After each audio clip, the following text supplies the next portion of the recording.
All right, everybody, welcome back to another episode of the Popcorn Square. I am Buttons, joined with Neff. and Kage. All right, so we're going to be talking about the films coming out in January 2025, and we're also going to mention a little bit of information about the impact of some of the fires going on in California right now and how that might play out with the rest of the year and releases and things like that. But first off, we're just going to kind of go over some of the movies that are being released. We've got, some movies that are already out, like Laws of Man. That one's a limited release. Alarum is coming out, or actually it's out already. It came out this weekend. And then we've got Presence, and we've also got Companion. Now, so we've got kind of a heavier on the side of, horror and some action-y kind of movies for January. We talked in our previous episode about Nosferatu and how, it's interesting that some of these horror movies get thrown at kind of random times of the year.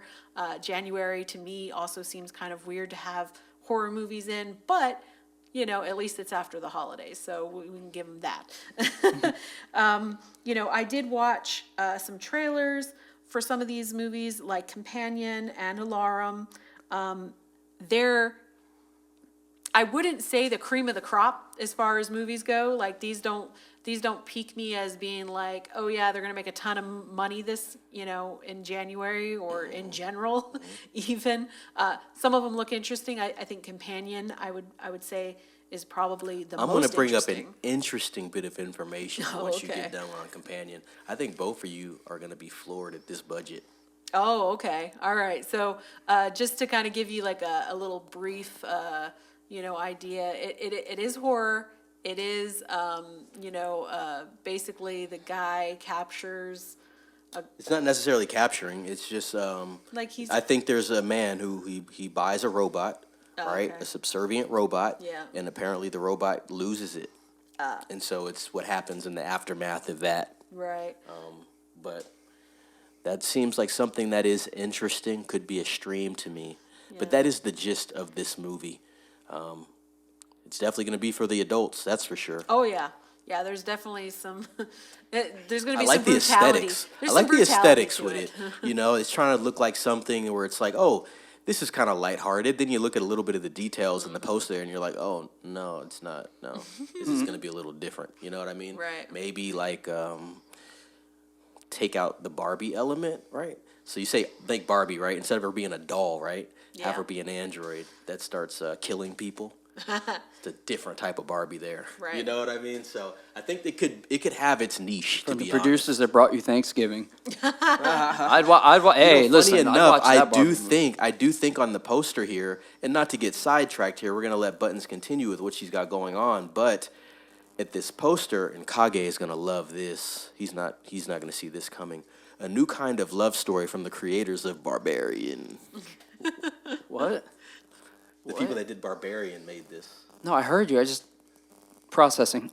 CPU glitch. Anyway, Kage.exe is not Kage working. He may or may not like this one, depending on if there's a baby bottle and some hair. Oh no, you did not just go there. Ahead and continue You with your did not. Just take the bottle. And I'm just sitting there holding my popcorn. I'm like, dude, don't run away, man. Just choose death. It's so much better. That thing is so gnarly. You don't know where it's been. Barbarian is a good film, ladies and gents. Go watch that. But anyway. Yeah. So, basically looking at January for me, I don't think I'm going to be able to say that anything stands out as something that I want to go watch in theaters. Now, I would love to hear, from you guys if there's anything that I mentioned out of these films, or if there's anything that you guys know in January that you're interested in seeing. Like, it seems like everybody here is kind of like, not really. Yeah, nothing that I'm dying to watch in January as far as going to the theater for that experience. And we talked about that even on the last episode. The first movie that I'm extremely excited for is The Accountant 2. That's not until April. Black Bag did just hit the radar. I may or may not watch that. To give a little more insight on Black Bag, Kate Blanchett, Fassbender, Pierce Brosnan. Very good cast, but maybe like Mr. and Miss Smith, but without the comedy element. So I do think it's going to be interesting, and that's going to be a film for the adults as well. I believe that's coming out in March. Don't quote me there, but I do believe that is coming out in March, and that might be a wild card for me. But as far as January, not too much. Companion, I'm slightly curious. Even Presence, a Soderbergh film, I believe. I'm kind of thinking about that one as well. That's a neon film. And that's going to be dropping as well. I believe, what is it, the Presence comes out next week? 24th. 24th, and Companions at the end of the month in January. Correct. And Wolfman, I don't know if Buttons brought that up, but I that's in have not theaters yet. right now. So, yeah. Just came out too. Right. And that's out in theaters now for anybody who wants to go see that. But that is one that is in theaters, and it's gotten a lot of press, good and bad. I'm seeing a lot of negative now. I believe when it opened up on Thursday, 1.4 million at the box office. I think the weekend is eyeing for a $14 million opening. But, as you know, on the weekly, I talked about that budget, $26 million. Not a bad budget. And that's going to carry on into what I'm going to say right now regarding Companion. Right. $10 million budget. Nice. This movie's probably going to make money, Yeah. And, especially if it's good. something to mention for those of you guys who are curious about Wolfman. So that is kind of like the soft reboot that they tried to do years ago with The Mummy, with Tom Cruise, and it Is failed this the Dark horribly. Universe? Yes, this is, so they've pulled it out of that and kind of respun it and reintroduced it as its own standalone thing. But originally, it was set to be part of their whole monster universe that they were gonna, try and bring back all of the, classic monsters.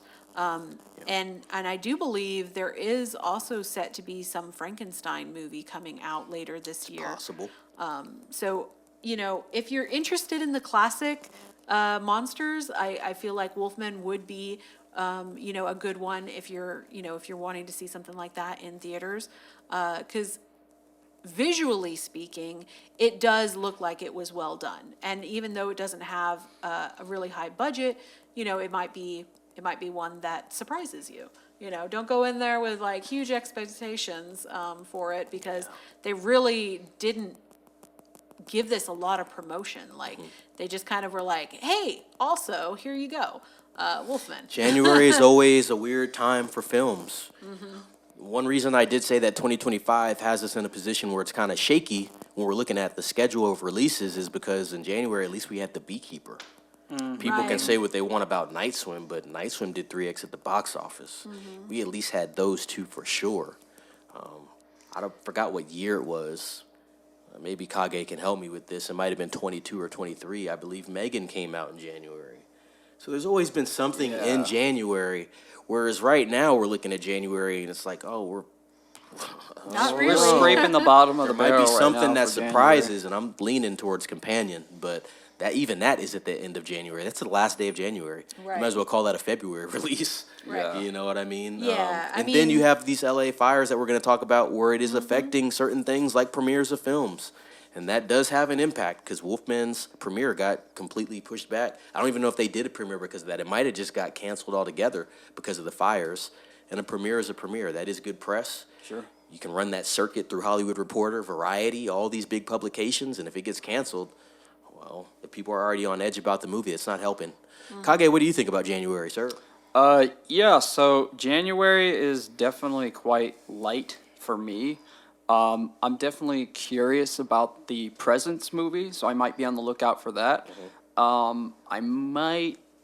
This might be a stream, Wolfman for me. Also, I'm kind of kicking around the idea of seeing Sonic 3. Because Not bad. recently I saw the second Sonic movie, and I was like, this is entertaining. It's good. It's good time. It's a good time. I think this one could be good. There is something a little bit of an offshoot that I heard about. I hope it's going to be on stream. It's George A. Romero's Resident Evil movie, but it's not what you think. There's just a documentary talking about Romero's legacy I did and his see something influence about that and on his YouTube. influence on the Resident Evil franchise. So that's again, I think that's a rent. Honestly, I don't think it's on anything stream wise. If it is, I'll give it a look because I'm definitely curious. But overall, January is pretty light. Shows buttons. I know you had some things you wanted to talk about. Well, so, I'm not going to say specifically January. I do know there next week, we do have a couple of them that are set to come out, I believe, at the end of the week, that are Netflix releases. But a lot of the shows for this year I'm looking at are mostly like season 2, season 3. Just to throw out a couple of big ones, we were going to have the second season of The Last of Us. We're going to have the final season of Stranger Things. We're going to have shows like that I really got into, like The Night Agent season 2 and The Recruit season 2. They're even talking about should be having Fubar have a second season. That's the one with Arnold Schwarzenegger. So, there's Netflix is actually releasing quite a few sequels, or season 2s, I should say, which, they have that reputation of, one and done with a lot of their stuff. Even things that are, that most people actually really enjoyed, at least when I talk about certain shows that I watched, that I was really shocked and surprised that they got canceled after the first season. Like one of, a couple of mine and Neff's favorite shows like Marianne and Archive 81. I mean, Can't believe they got canceled. exactly. You're just like, but they had such great So depth much to 'em depth and potential to opportunity. open up. Yeah, exactly. Canceled. What are we doing? Yeah.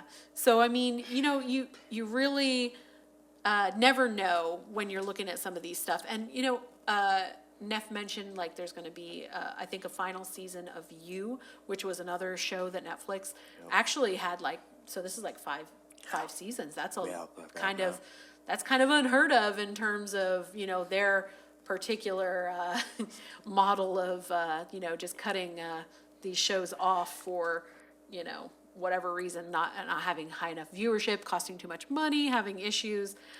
So a good note to have with some of these shows is that with the writers and actors strike that happened, some of these shows, the second season or future seasons had gotten pushed out, and now we're kind of seeing some of those trickle back together. Another point on the shows that I want to piggyback there, Buttons. Not so much shows, you could say miniature movies, and I know Buttons is going to be excited about this. Fear Street. Yes. 3 new films this year, and we're going to have Fear Street Prom Queen. So a lot on Netflix. I know those are Netflix exclusive. So those are going to be very interesting as well. If you want to kind of break it up and get something that feels more like a film, but also you could say maybe has the patterns and formats of a show. I found some information on Presence, ladies and gentlemen. So Friday the 24th, this film's releasing, as Buttons stated, horror film.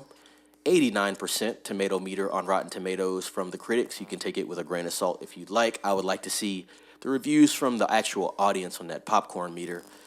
Soderbergh, the director, Lucy Liu acting, Julia Fox acting, Christopher Sullivan, he's acting. I've never heard of this guy before, Chris Sullivan.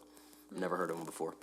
And this Lucas guy, and I'm not going to say his last name because I'm going to butcher it, but I'll spell it Papelias. So, yes, Lucas, don't want to butcher your name, sir, but you're in this film too. So, yeah, we'll see. We do have a critic review, though. Presence is a mystery and a good one, which means that disclosing its revelations would spoil the fun. The film would also repay a second viewing because details sprinkled throughout take on their meaning only in hindsight. This is from another critic. Presence is a remarkable union of clever concept and a superb execution. So those are some 2 high reviews. praise. It's like this one could be a sleeper right now. I said I A saw real the wild trailer card. this week. I was only on Harkins looking at just films that are going to be out. Side note, The Brutalist is out in theaters now. Go watch that. Adrian Brody, Guy Pearce. that could probably win Best Picture. Although it is 3 hours and 30 minutes long, we will see. But I went on to Harkins just to see what we had for January. We have new films. We also have Tuesday Night Classics. I believe 7 is going to be coming back into theaters in January as well for its anniversary.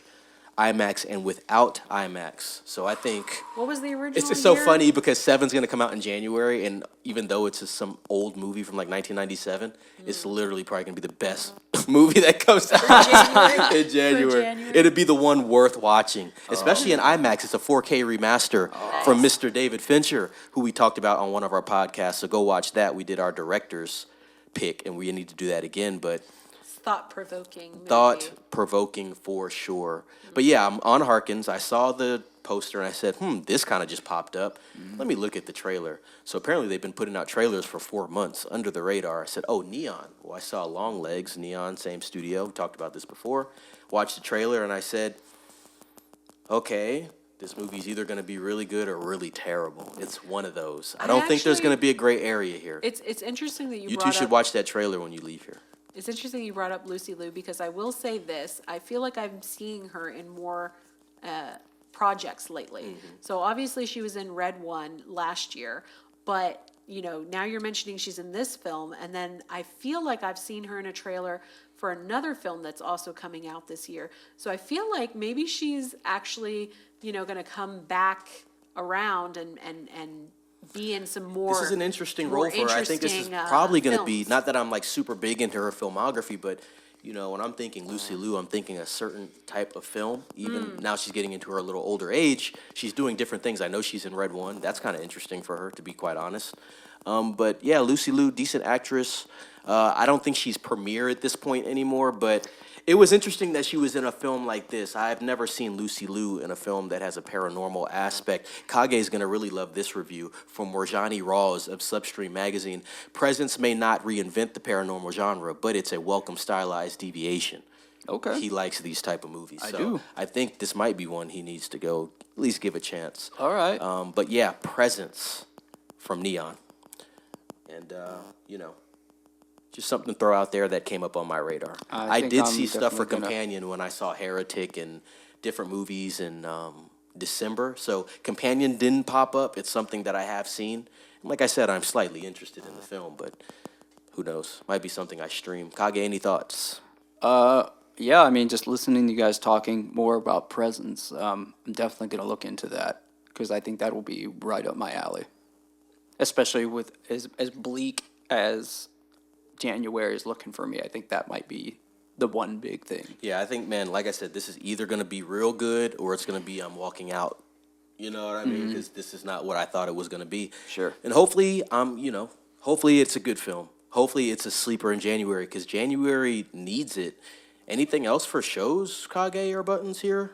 So I guess as far as some of the other shows that we mentioned, or I haven't mentioned yet, final season of Handmaid's Tale. They're doing another season of The Bear. They're Another one already. yeah. I think they had filmed 3 and 4 together, so that's why you're getting such a quick turnaround for season 4. They're doing another. Okay, guys, so I'm super excited. We've talked about this, last year quite a bit.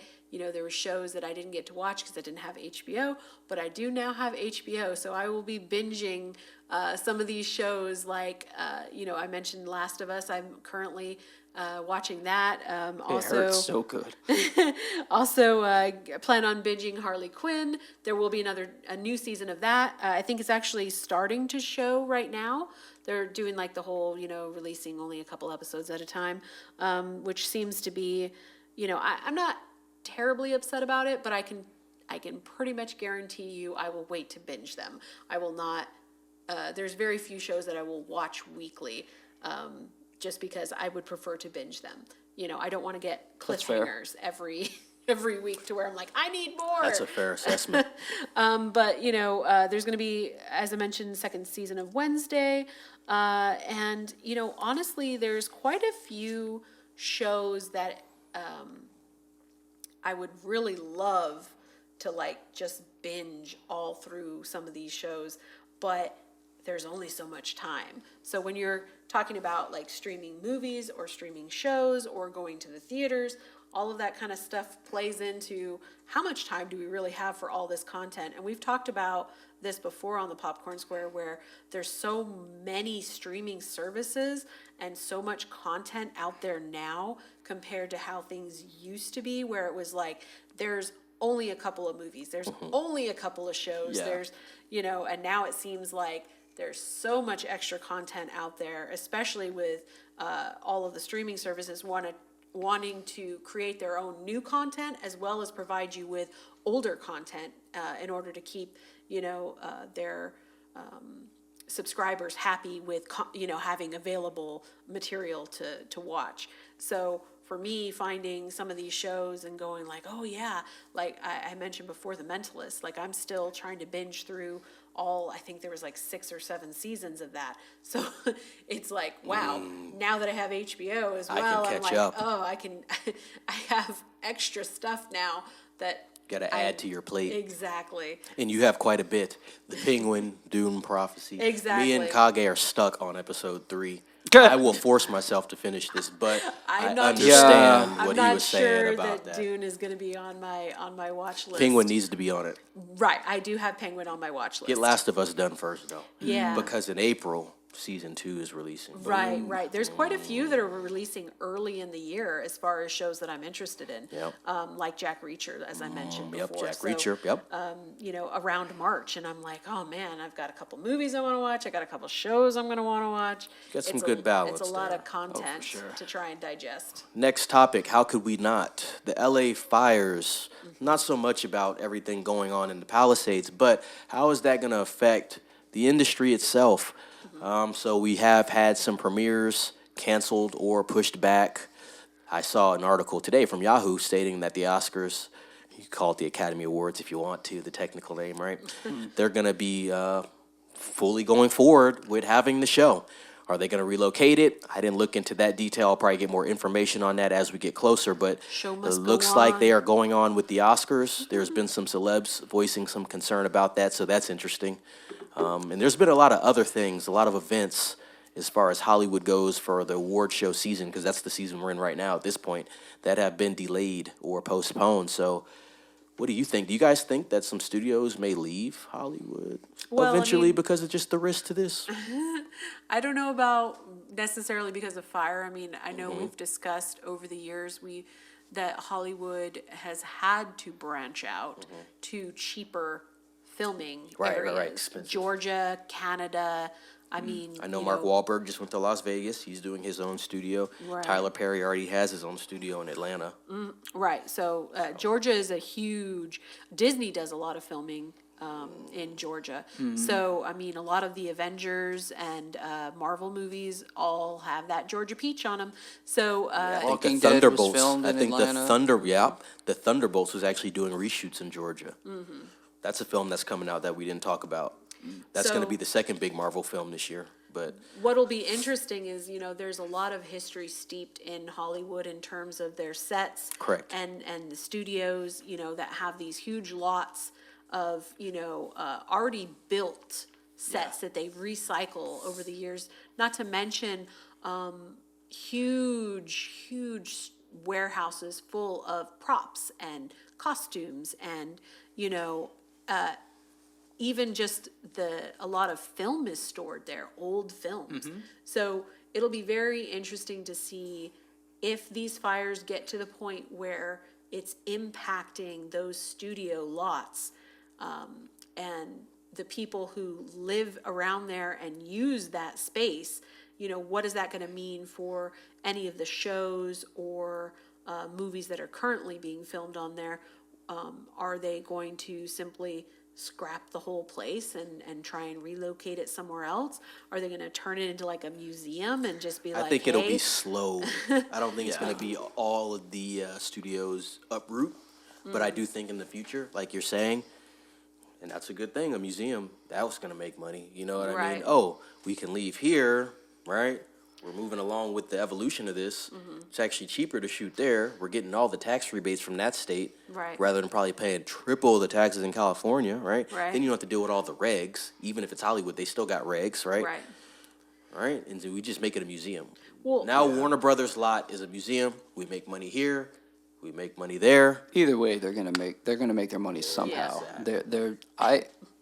I feel like, and this is just speculation because we don't have our ears to the ground. We can only look up so much. But I speculate first and foremost, we are not gonna see an immediate effect on our movies and shows because of this, because there was stuff in production before and during when the fire stuff. So like all the stuff that's been worked on prior to the fire, that's going to be coming out. I feel like 6 months, 8 months later, that's when we're going to start seeing the differences. So right now it's a little early to say. It's definitely going to have an effect for sure, but we won't see that long-term effects until some time goes by. A lot of these stars, I think we forget that they're people too, and they're trying to work, they're trying to make a living, and like anybody else, they have to have a place to live. And they may be millionaires and rich folk, unlike us, regular folk, but they still have to have a place to live. They still got to get situated, so that's just going to take time, I think, to see that. And if anyone out there is listening and you're from that area, our hearts go out to you. We hope you're safe. We hope you recover soon. Stay strong, But yeah, it's really, we're just gonna have to wait and see, I think the big thing that we could pretty much say with certainty in terms of what's happening right now in California is that after COVID, we saw kind of a mass exodus of a lot of people, not necessarily famous people, but people who Gin pop. yes, exactly, who are like, I can't afford to live here anymore, or they were impacted by the previous year's wildfires and things like that, because these fires tend to be, for California, a yearly thing, where it's like, oh man, where are they gonna start up now, and how far are they gonna spread? Yeah. So, Eventually, it's gonna keep going. right, so we're, kind of just raising a little bit of conjecture as to how it's going to impact these well-established, studios and that. And I do agree with Neff and Kage that it's going to be more gradual. It isn't going to be something we see overnight. I don't even think currently the way that some of the things are structured are going to suffer, but the only thing I kind of see with some of the moves that we have are those people who are the lesser actors, people who play the minor roles, don't get that huge salary. Like this could be a blessing in disguise This for is them. going to be We could great see if them. we stop the gatekeeping and we open up Hollywood and we have more independent works coming up without being able to, I have to do this or pay this person or I got to know this person, because that's how we're going to get the originality back. None of this sequel stuff every year. Right. Top 10 last year, Yeah. all sequels and remakes and reboots. You need to shake it up. Let's shake it up. Let's open this thing up here, right? Now, if they want to move out and they can move out, that's cool. But maybe you could stay there. Let's look somewhere else for some work here. Right. Let's get some originality here. Let's get some people that take chances. Let's get some independent funding. Yeah. Right. Well, and I mean, as you mentioned, Wahlberg moving, out to, Las Vegas. yeah, Las Vegas, and he's going to be getting his own studio set up there. I kind of feel like, once certain individuals kind of branch out and start doing those things, start creating their own, studios to promote their own work and that, like, the benefits of that are what Neff is saying. You do get some more original content. You do get the stuff that isn't all, the studio says it has to be this way, or we need more fire because, Yeah, when the studio studio has a says. stronghold on the paradigm in which you look through that lens, they could just say, hey, Hollywood, Warner Brothers, Paramount, you got to come here. No. We're going to do something somewhere else where you can actually go and get a shot here. You're not competing with Kate Blanchett. Right. Yeah. Like, You're just you're not, talented. yeah, you're not You know what I dictating mean? to me Yeah. who has to be in my film. And that's not or Kate things like Blanchett's that. fault. She's a No, great no, actress, absolutely not. right? But that's the level that you're competing with. Right. It's already enough nepotism. It would be interesting So, to see if they, Let's how, open it up. Hollywood is a very well-known and for, It's prestigious. decades, since It's like Broadway. Exactly. It's cemented. That is movie central. That is where you go if you want to become a famous actor. Like that is the I guess. It's the starting point. Yeah, it's the starting point for so many people who are like, I'm gonna make it You big. want to I'm model, gonna you go to travel." New York. You Right. want to do acting, you go to LA. Or even Just depends on what you well, wanna I mean, do. even with acting though, it's like no, you want to be a movie star. You go to if you want to be an actor, you go to New York because you get on Broadway. You get what I'm saying. But right, Gotta but start I'm just somewhere. saying like they have a well-established like this is what we're known for. Correct. So it would be interesting to see if they do create. If they do decide to move out of California, like where would their new hub be? Or would it just be so spread out everywhere that, maybe it'll be Georgia, but Yeah. who knows? It could be that everybody just kind of spreads out and creates their own studios in all different places. But I feel like even if that happens, Hollywood will still be, Oh, of course. Movie It's Central. still going to be Hollywood. it's still going to be Hollywood. It's just going to be more people putting in more work rather than it be all one place. Right, There's nothing wrong with it being the hub. The No, New York no. Stock Exchange is always going to be the New York Stock Exchange. right. Doesn't mean you can't have the crypto popping off. So you got to have variance and you got to deviate sometimes because that's how you break it up. That's how Right. you actually progress.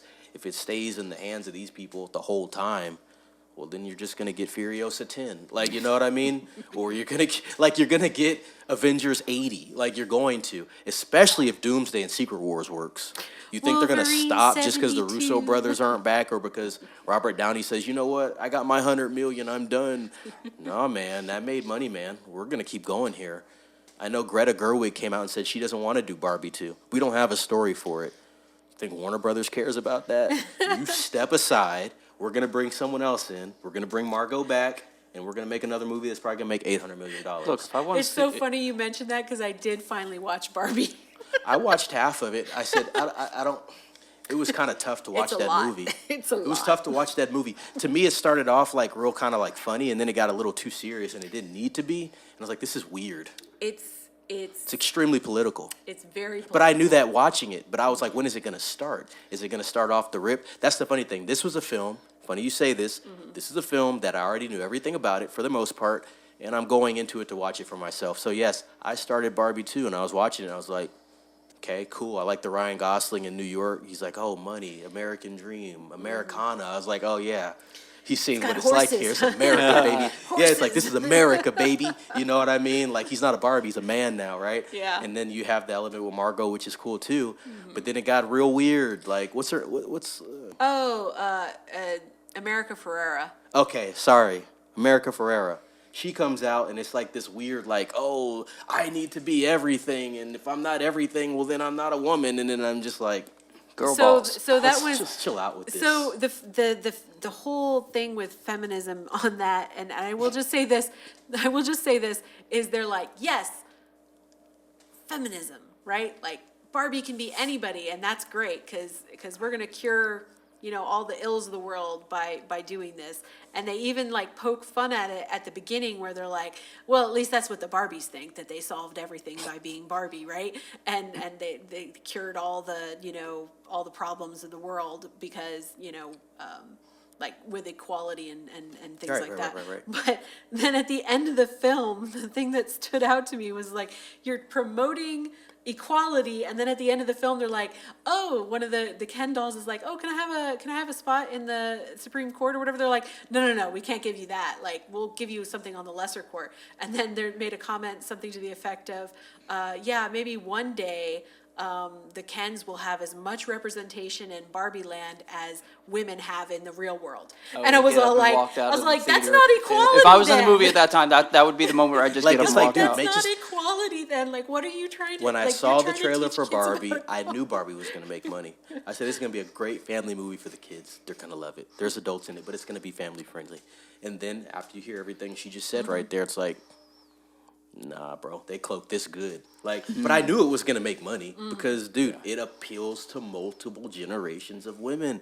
Women are the biggest consumers. If no one knew that, that's a statistic. Yeah, they're gonna eat Barbie up. I watched 2 movies that came out at the same time. I watched Oppenheimer and I watched Barbie. I got through one and didn't get through the other. So, with that being said, yeah, kind of digress there. But yeah, we were talking about Hollywood. We had some good nuanced conversation on that, to be honest, from all ends here. We'll see. We'll have to see what happens. Yeah. Yeah. So, I mean, just a couple things, obviously, just to kind of sum up what we did. We did talk about Hollywood and potential impacts of the fires that are going on right now. We also discussed some of the movies, we're looking at maybe Presence and then Companion as maybe being kind of the top performers for January, although we're not really all that impressed with what's available right now. Please let us know if there's any of these movies that you did go see in January. And I would like to just go ahead and say thank you, everyone, for listening. Please like and subscribe. I'm Button signing off with Neff. and Kage. be safe, everyone. Later. Eats.